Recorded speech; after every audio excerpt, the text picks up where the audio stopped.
Welcome to the news on Assets Television. I am Eugenia Solomon. First, the headlines. Nigeria Labour Congress frowns at recent increase in petrol price. Edo pleads to beef up security at election tribunal premises. All is set for the inauguration of Trump as president. And other news in detail.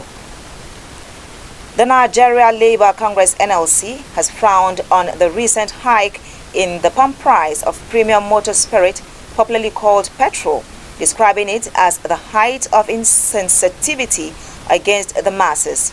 NLC officials disclosed this as oil marketers refuted being blamed for the recent hike in PMS prices nationwide. Similarly, the Dangote Petroleum Refinery also said the rise in the petrol price was not from the $20 billion Lekki-based plant, but due to an increase in the cost of crude oil, the major component for refined petroleum products. On Friday, the pump prices of petrol rose to between 1,050 and 1,050 naira per liter, following the hike in the cost of the commodity by the Dangote Petroleum Refinery and various depot owners. Dealers confirmed that PMS prices would continue to rise since the major component in fuel production, crude oil, has been on the upward swing lately.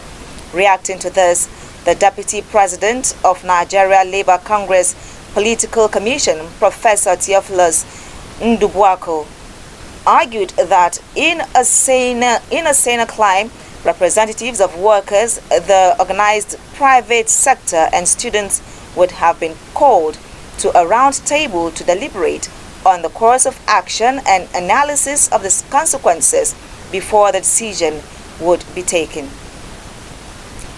The Edo State Police Command has deployed more men to secure the Edo State Governorship Election Petition Tribunal venue in Benin City, the state capital, following escalating tensions during the first week of hearing at the High Court complex on Sapele Road.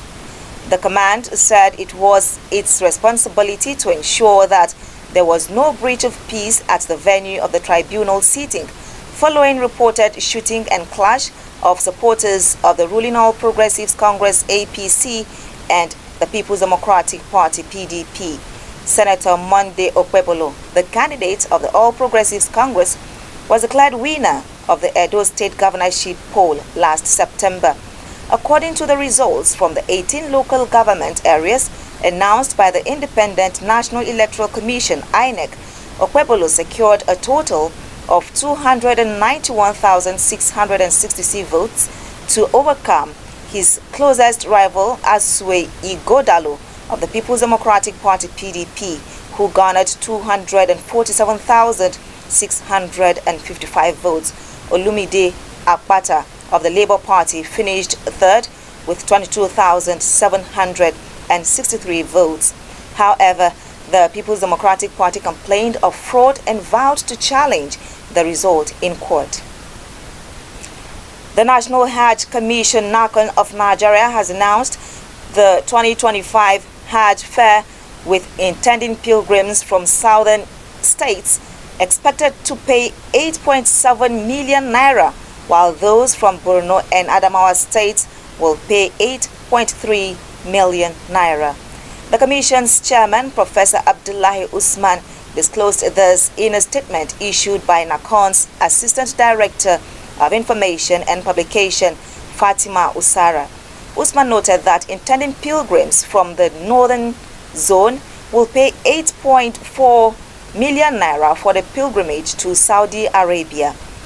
He described the fair as the result of extensive deliberations with key stakeholders, including the Presidency and State Pilgrims Board.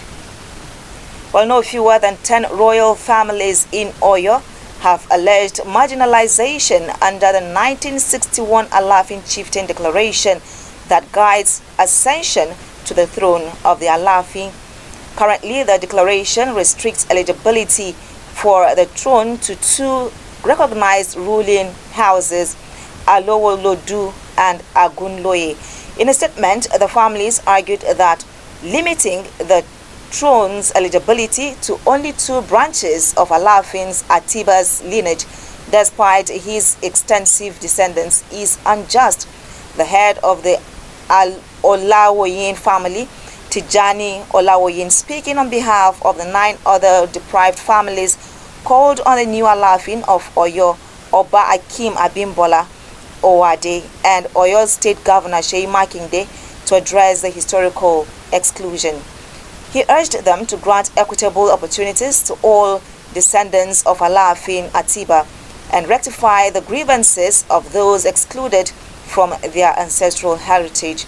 While congratulating Oba Owade on his ascension, the families urged him to promote peace, harmony, and dignity among the people, including safeguarding the rights of both indigenes and non-indigenes within Oyo and in the diaspora. Asset Television News will make a return after the break.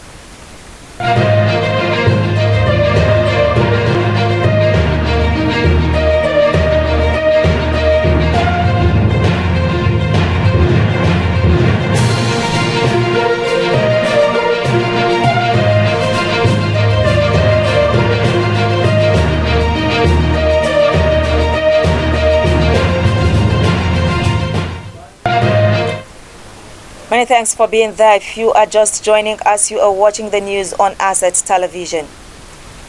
The National Pension Commission has mandated the provision of bank verification number for all retirement savings account registration and data recapture processes effective February 1st.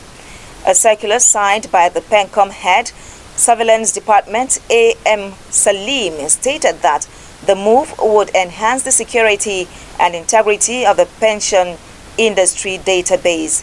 It added that on the enhanced contributor registration system, PFAs will be allowed to update the BVN records of existing RSA holders already on the ECRS. Also, PENCOM has issued fresh guidelines to address PFA complaints regarding the challenges of obtaining letters of employment and new employees. Amending Section 4 subsections 1 and 2 of the revised guidelines on RSA registration of 2024, the regulators now allow registration of formal sector employees with staff identity card in the absence of their letter of employment, letter of first appointment, or attestation letter.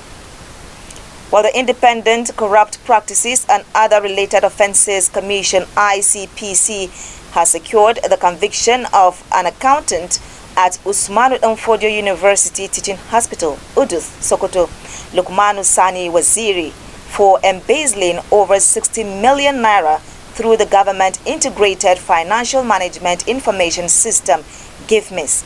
Waziri was found guilty of corruption and abuse of office after using unauthorized access to GIFMIS to divert public funds into private accounts, including his own and that of an accomplice, Monday Adejo. A statement by the ICPC spokesman Demola Bakari said in 2021, Waziri was charged alongside 2 others in a 9-count fraud case before Justice M. Abdul Ghaffar of the Federal High Court in Sokoto. Bakari said on Friday, Justice Abdul Ghaffar found Waziri guilty on 7 of the 9 charges. According to him, the court sentenced him to 1 year in prison or a fine of 200,000 naira for counts 1 and 2, 1 year in prison for counts 3, 4, and 5 without an option of fine, and 3 years in prison or a fine of 500,000 naira for counts 8 and 9, stressing that the sentences will run concurrently. While on the foreign scene, Donald Trump will be sworn in for his 2nd term as U.S. President just before 1700 GMT in Washington, D.C. today. The ceremony, traditionally held outside the U.S. Capitol, has been moved indoors due to a forecast of frigid temperatures with a wind chill of 13 Celsius. Following the oath of office, Trump will address the nation before he is expected to parade across town to the White House and attend 3 inaugural balls in the evening. About 200,000 supporters are expected to visit the city to mark the presidential transfer of power. In his final rally yesterday, Trump promised to sign a blitz of executive orders on his first day as president. We'll bring to you details in our subsequent bulletin. While still on the foreign scene, the fragile ceasefire between Israel and Hamas is entering its second day. 9 Palestinian prisoners were released overnight as part of the first phase of the ceasefire. The Israeli prison service has said most of them women and teenage boys. 3 Israeli women, including a dual British national, were earlier released by Hamas. They are being treated in a Tel Aviv hospital and are in a stable condition. There have been emotional reunions on both sides. Palestinians were greeted with hugs and cheers by their families, while freed hostage Emily Damari shared the moving moment she had a video call with her family.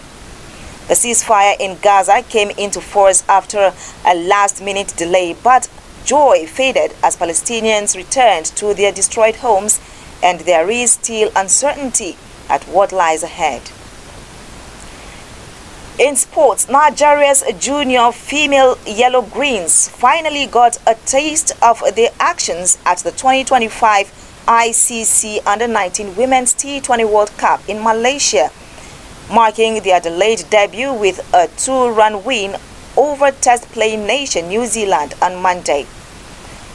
As it happened against Samoa on Saturday, Sarawak's rain delayed the game, but the Nigerian team's shines wasn't going to be denied again as the match began over 2 hours after its scheduled time with reduced overs. New Zealand elected to field first, sending the Nigerian batters into the crease. Captain Lucky Piety hit Nigeria's first 6 at a Women's World Cup in a steadied innings as the junior Yellow Greens finished with 65 runs for the loss of 6 wickets in 13 overs. Knowing they had to come to the party with their bowling as well, Sarabakita's team took the second innings slow and steady and eventually knocked off the 4th-ranked nation for 63 runs for the loss of 6 wickets as well. And with that sports story, we wrap up the news. Do well to follow us on all our social media platforms for more updates and programs. On behalf of the entire news crew, I am Eugenia Solomon. Thank you for watching.